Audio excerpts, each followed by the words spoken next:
দেখুন, আপনার জীবনে হঠাৎ কোনো বড় থেকে বড় ক্ষতি হতে চলেছে, এমন ক্ষেত্রে আপনারা কি লক্ষণ দেখে বুঝতে পারবেন যে আপনার কোনো বড় সমস্যা আসতে চলেছে, আপনি কোনো ঝঞ্ঝাটের মধ্যে পড়তে চলেছেন?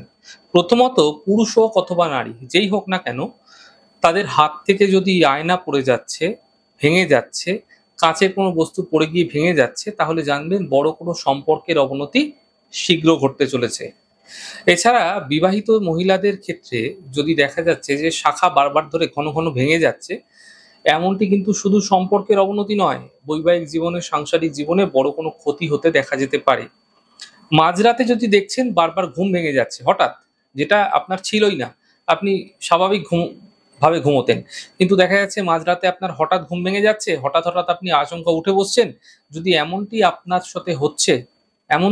সাথে ঘটছে, তাহলে কর্মক্ষেত্রে আকস্মিক বাধা অবশ্যই আসতে পারে। ঘরের মধ্যে যদি দেখছেন অতিরিক্ত মাকড়সার জাল হয়ে যাচ্ছে, হয়তো থাকে মাকড়সার জাল, কিন্তু বারবার হয়ে যাচ্ছে, বারবার পরিষ্কার করছেন, বারবার হয়ে যাচ্ছে, খুব দ্রুত হচ্ছে, তাহলে বুঝবেন আপনি কোনো ষড়যন্ত্রের শিকার হতে পারেন। এছাড়া সঠিক সময়ে সঠিক সিদ্ধান্ত না পাওয়ার কারণে আপনি কিন্তু আপনার কর্মজীবনে কোনো সমস্যা আপনার ক্ষেত্রে আসতে চলেছে, বা ব্যবসায় আপনার ক্ষেত্রে কোনো সমস্যা আসতে পারে।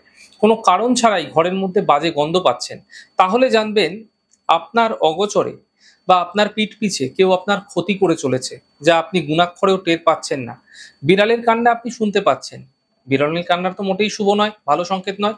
আকস্মিক কোনো অশুভ খবর আপনার কাছে আসতে চলেছে, এমনটি কিন্তু বুঝিয়ে থাকে। সোনার জিনিস যদি আপনার হারিয়ে যাচ্ছে, তাহলে জানবেন সন্তানের দিক থেকে কোনো বড় সমস্যা হতে পারে, অথবা অর্থনৈতিক সংকট আসতে দেখা যেতে পারে। যখনই আপনার সঙ্গে এরকম ধরনের কোনো ঘটনা বারবার ঘটবে, তখন ভগবান গণেশকে ২১টি দুর্বা লাগাতার ২১ দিন আপনারা অর্পণ করুন, এবং গণেশ মন্ত্রের জপ করুন। ওম গং গণপত্যয় নমঃ একমালা করে ক্রমাগত করুন, প্রত্যেকভাবে সকাল সন্ধ্যা করুন। এতে এই লক্ষণের অশুভ প্রভাব থেকে আপনারা বাঁচতে পারবেন।